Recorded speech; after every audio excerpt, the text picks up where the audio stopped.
Personne n'est inquiet. Le Tchad est par terre. Le Tchad est par terre. On n'est pas seulement bon à rien, on est mauvais à tout. Si vous prenez tous les indicateurs sociaux, là, le Tchad est dernier en tout. Le Tchad est dernier en tout. On est le pays le plus pauvre. On est le 4e pays le plus violent. Le 29e pays le plus dangereux du monde. Le 12e pays le plus corrompu en matière de l'efficience administrative douanière. On est le dernier du monde. En matière d'infrastructure routière en Afrique, on est le dernier de l'Afrique. On est le dernier en tout. À qui la faute? À qui la faute? La gouvernance. La gouvernance.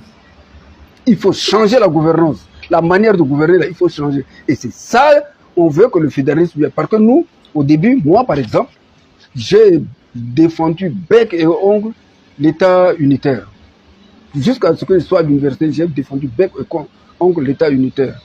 Aujourd'hui, j'ai vu que l'État unitaire ne marche pas. Pourquoi vous avez changé d'avis? Parce que ça ne marche pas. Aujourd'hui, qu'est-ce qui vous gouverne? Mais il y a des analphabètes qui sont au-dessus des gens alphabétisés. Qui sont ces gens?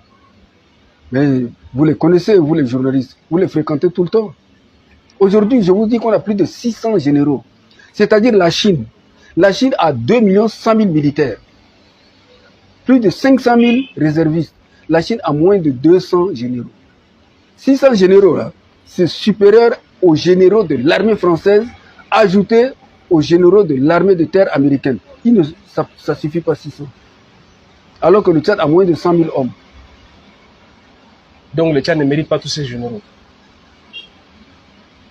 Ça, c'est une question sans objet.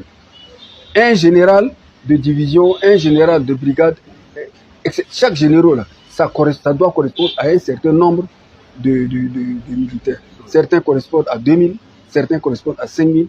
Je crois qu'un général de brigade doit correspondre à 10 000 hommes. Calculer le nombre des généraux, calculer le nombre de soldats. Est-ce que oui? Bien. La présence de l'armée française reste largement contestée en Afrique francophone. Quelle est votre opinion là-dessus? L'armée française doit se retirer. Et vous savez que l'armée française, là, ce n'est pas seulement les Français. Il y a les Espagnols, il y a les Portugais, il y a les gens des Pays-Bas, les Hollandais, il y a même, je crois, les Italiens. L'armée française, là, c'est composé de plusieurs nationalités. Parce que l'Europe n'a rien. Toutes les richesses sont en Afrique. Il faut mettre la main sur la richesse en Afrique. Parce que si l'Afrique se développe, l'Europe tombe. Maintenant, l'armée française, elle est là au Tchad. Elle a mis, les premiers soldats ont mis pied au Tchad depuis 1890. Depuis lors, ils n'ont jamais quitté le Tchad. Depuis lors, ils n'ont jamais quitté. Aujourd'hui, on a disséminé les bases militaires françaises à travers le territoire tchadien. À N'Djamena, à Ati, à Adré, à Our, à Tissi, vers à Jeddah, etc., etc. On a fait des bases militaires françaises. Mais c'est sur la demande de l'État tchadien. Ah non, non. L'armée française se pose là où elle est. Et surtout, les militaires français là, ne sont pas des vrais militaires. Ce sont des orpailleurs. Il y a plein d'orpailleurs. Parce que les gens d'Ati se sont déjà plaints. Ils ne savent pas pourquoi les militaires creusent le sol, ils tamisent le sol et l'avion vient prendre. Ils prennent quoi? Point d'interrogation. Donc vous accusez l'armée française d'être des pilleurs que de venir en sécurité? Je n'accuse pas, c'est confirmé. Je n'accuse pas. Vous savez que la France possède la 4e réserve d'or au monde. Mais la France n'a même pas 1 gramme d'or dans son sol. Elle pille le Mali. Le Mali a de l'or depuis Kankan Moussa. Depuis des générations, il y a de l'or jusqu'à présent. Et la France continue à piller. Et elle n'accepte pas de quitter. L'uranium, c'est au Niger jusqu'au Tchad. Aujourd'hui, si on les chasse du Niger, parce que d'abord du Niger, ils disent qu'ils ne quittent pas. Si on les chasse, ils vont se déverser au Tchad. Et au Tchad, ils sont en train d'exploiter. Au vu aussi de tout le monde. Bien. Depuis 2020, l'Afrique ne cesse d'enregistrer des coups d'État militaires. Les derniers cas, c'est au Niger. Est-ce que ce n'est pas un recul pour la démocratie en Afrique?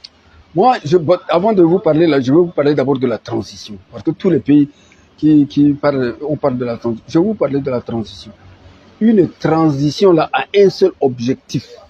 Un président est mort, il faut mettre un autre. Donc, la transition doit organiser les élections. Lorsque les gens disent qu'il faut la transition, un président meurt et puis on suspend la constitution, c'est un coup d'État. C'est un coup d'État. Pour le Tchad, c'est un coup d'État. Un jour après la mort de Déby, on a dit, voilà, on suspend la transition, la constitution. Il y a une charte de transition écrite. Et elle a été très bien écrite. Ça veut dire que cette charte a été écrite avant la mort de Déby. Avant la mort du président Déby. Que voulez-vous dire par là? C'est un coup d'État. Point final. Donc, la transition, là, on ne doit toucher à rien.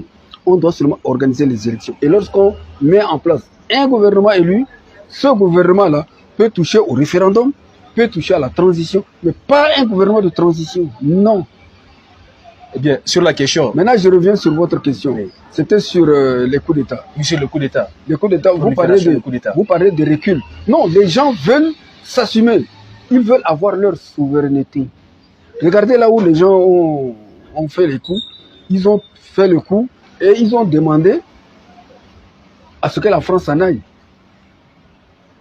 Après les indépendances, tous les pays se sont retirés.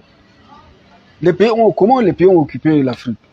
Après la conférence de Berlin de 1984, de novembre 1984 à février 1985, il y a une clause qui dit ceci: seul l'exercice de l'autorité est un droit de possession.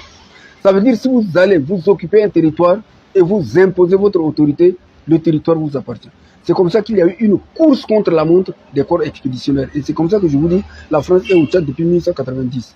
L'objectif de la France, quand elle est venue, c'était de relier l'Algérie au Congo, parce qu'elle était en Algérie, elle était au Congo, elle a signé un traité avec le roi Makoko. Mais la distance, il lui faut une passerelle sur le bassin tchadien. C'est comme ça qu'on s'est retrouvé sous le giron de la France. Aujourd'hui, vous faites Algérie, Niger, Tchad, RCA, vous entrez au Congo. Elle a pu relier. Et après les indépendances, entre guillemets, ce qu'on appelle indépendance, tous les autres se sont retirés. Les Portugais se sont retirés, malgré tout ce qu'ils ont fait comme casse en Afrique. Les Espagnols se sont retirés, les Italiens se sont retirés. Seuls les Français qui sont restés. Pourquoi? Pourquoi doivent-ils rester? Et aujourd'hui, vous savez que le président Sarkozy a dit un jour que si l'Afrique se débarrasse de la France va tomber au 20e rang. Elle est consciente. Aujourd'hui, vous voyez les langues des Français qui se délient. Non, ne pillons pas l'Afrique, ne pillons pas l'Afrique. Regardez les réseaux sociaux. Donc, ce n'est pas un recul. Les gens veulent s'assumer. Peu importe la pauvreté, les gens veulent s'assumer, c'est-à-dire assurer leur indépendance, assurer leur sécurité, assurer leur développement. On a une manière de se développer. Ce n'est pas la France qui doit nous dire, oh, chantez l'hymne national, chantez ceci, faites cela, etc. Non. Non, 3 fois non. Et si vous avez vu ce que le président Obama a dit, c'est le recul de l'Afrique là, il n'y en a plus maintenant. L'Afrique va aller en avant. Donc vous êtes pour le coup d'État en Afrique? Je suis pour le changement de tous les régimes dictatoriaux, de tous les régimes corrompus, de tous les régimes qui servent aux colons. Parce que qu'est-ce que la France a fait? La France a mis des gens qui ne s'attendaient pas à être au pouvoir. Une fois que la France les a mis, c'est grâce à la France qu'ils marchent sur le tapis rouge, qu'ils ont tout l'argent du pays, qu'ils ont toutes les femmes. Si la France leur dit, si la France leur dit exterminez votre population, ils vont les exterminer. Un exemple. Je vous donne plusieurs exemples. Le Congo, un exemple. Le Gabon, un exemple. La RCA avec le président, comment il s'appelle, qui a été renversé, Bozizé, un exemple. Au Tchad, un exemple. Avec qui? Avec tous les présidents. Déby, c'est la France qui l'a mis. Maman Déby, c'est la France. Hissène Habré, c'est la France et les États-Unis. Regardez comment on a dégagé Goukouni. On a dégagé Goukouni. Même les premiers présidents français, les Tomalba, etc., c'est avec l'avis de la France.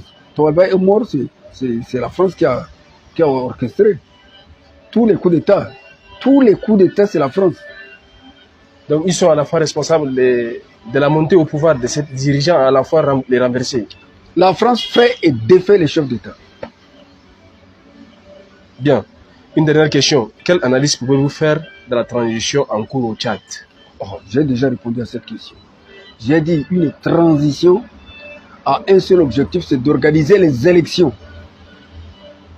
Un président est mort, il faut mettre un autre, donc il faut